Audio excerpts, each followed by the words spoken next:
Hello guys, I've been promising you a review of the Smartcarb. So I'm going to give you my opinion of the Smartcarb, how it works and the economics and the installation and so on. For those of you that seen my previous videos, you know that I installed this in a Vespa 150 before, and now it sits in a PX200 engine. And for those of you that saw that, you could see that in the 150 engine it was very tight. I had to make a hole here in the plastic cover to get the carburetor to fit. On the 200 engine here, the cylinder has another form, so you don't have to make a hole in the plastic. So here I have a 6mm distance plate, Polini manifold, and that works just fine. And if you lean, as you see, I leaned it a bit, carburetor, then you have clearance here, so it works. If you would put it straight, you might hit the chassis. But if you were to go ride two persons, I don't think you have enough clearance when you go over a bump or so. So that's worth knowing. But as long as you ride solo, it's no problem. So the installation is not really a big deal. You have to change the fuel hose, the throttle cable. You have to have the distance plate and so on. That works just fine. It was hard to find any air filter that would fit. So I built this myself. Otherwise they will go against the chassis here and fall off. What can I say more? We can start with the adjustment of the carburetor. I've seen many videos of these, and everybody says it works straight out of the box. You don't need any big adjustments. And in this case, for a Vespa, I'm going to tell you, I don't know how it is with dirt bikes and so on, but for a Vespa, this did not work.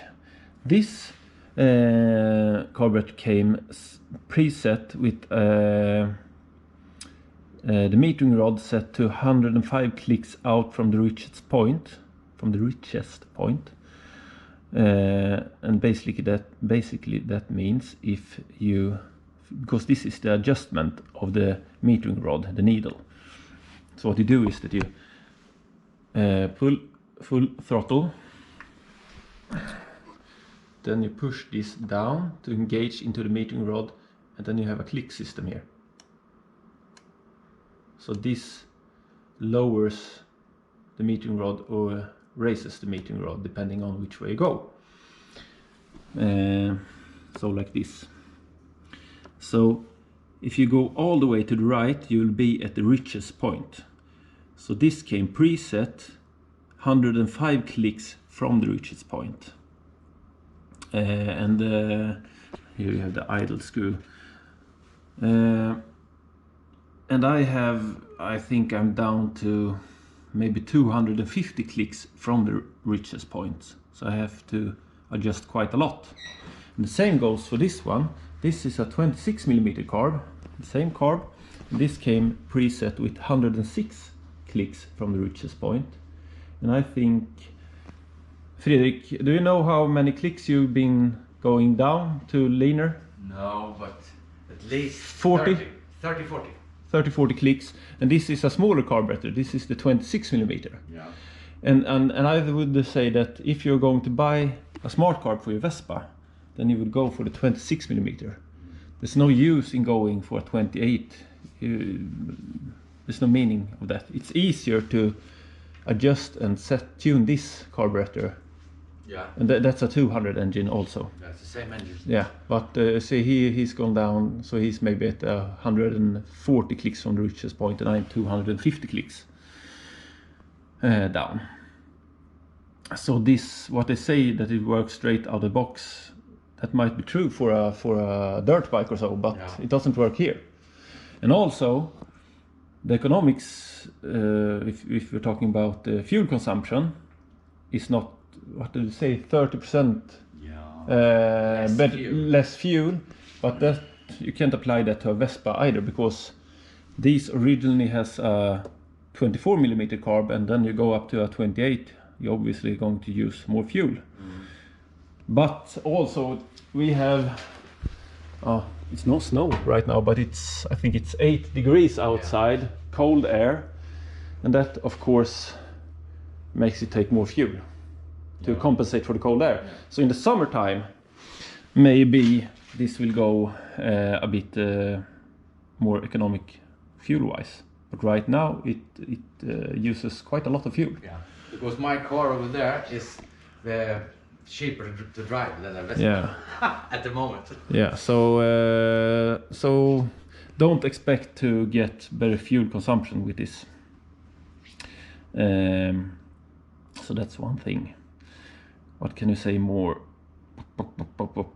And if you're going to talk about the economics of buying it, I think this is very expensive. And you're not only going to buy the carb, you have to buy the throttle cable, the fuel hose, the manifold, the distance plate and so on. So this will set you back quite a bit. So if you're out for tuning your engine to get more power, then you would be better off to spend it on something else. Because this, they say 10% more power. Yeah, they say to this, and that might be so. But if you're out for power, this is not the main thing you're going to go for. So if you ask me, is this worth the money? I would say no, because of these things. It's quite expensive. You don't get better fuel consumption, and so on. But for us, we live in Sweden, and we have a very different weather according to season. You can have cold weather in the summer, cold weather in the spring, hot in the summer, cold in the fall. So with the original SI carb, you have to rejet according to the weather. Or say that you would live somewhere with big height differences, what you say, big elevation. Then you also have to rejet a lot. So if you live like us, then I could recommend it to, you don't have to bother with rejetting the carburetor. Then it's good. But if you live in Spain, where you have the same weather all the time, this is not worth the money. You get a nice throttle response from it, I would say. And once you have been able to adjust it good, it works really well. And you don't have to, it's like they say in the commercial, set it and forget it. Yeah. So that's nice. And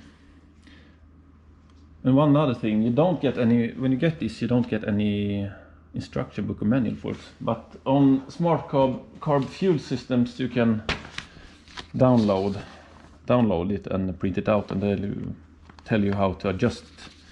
And it's very easy, because you just have this clicker for the needle and the idle screw. So not much more to it than that. So is it worth money? That depends on how you ride and how you live, I would say. But that's my first thoughts of the Smartcarb. And another thing to say about Smartcarb on the pro side is that you won't get this oily, greasy engine anymore, because like you have with the original carburetor, so it will be clean and so on. But on the other hand, you don't have the separate oil mixture. You have to pre-mix it in the fuel.